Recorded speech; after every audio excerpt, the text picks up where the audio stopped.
অসংখ্য অসংখ্য ধন্যবাদ জানাই আপনাদের সব সময় কাজগুলো সাপোর্ট করে আসছেন। আজকে ভিন্ন ধরনের ভিন্ন স্বাদের পিৎজা রেসিপি শেয়ার করব আপনাদের সঙ্গে। খেতে খুবই টেস্টি। অনুরোধ থাকবে প্লিজ পেজটি ফলো দিয়ে রাখবেন। মিডিয়াম সাইজের একটি পাউরুটি ছোট টুকরা করে কেটে নিতে হবে। লিকুইড দুধ পরিমাণ মতো, স্বাদ অনুযায়ী লবণ, একটু মেখে নিতে হবে একটি ডিম দিয়ে। 3টি ডিম সামান্য লবণ দিয়ে ফেটে রেখে দিতে হবে।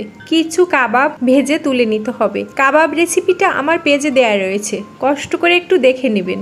ডিম ভেজে তুলে নিতে হবে। কাবাব ভেজে রাখা তেল ফ্রাই প্যানে দিয়ে দিতে হবে। এরপরে পিৎজার ডো ফ্রাই প্যানে দিয়ে দিতে হবে আলতো হাতে। ডিম ও কাবাবগুলো উপর দিয়ে দিতে হবে। কিছু কাঁচা মরিচ পেঁয়াজ কুচি ছড়িয়ে দিতে হবে। 7 থেকে 8 পিস চিজের শিট, হাফ চা চামচ বিট লবণ, হাফ কাপ টমেটো সস উপর দিয়ে ছড়িয়ে দিতে হবে। ঢাকনা দিয়ে ঢেকে দিয়ে অল্প আঁচে চিজের শিট যত সময় না গলে যায় তত সময় রান্না করতে হবে। এরপরে নামিয়ে নিতে হবে। উপর দিয়ে মেয়োনিজ দিয়ে দিতে হবে।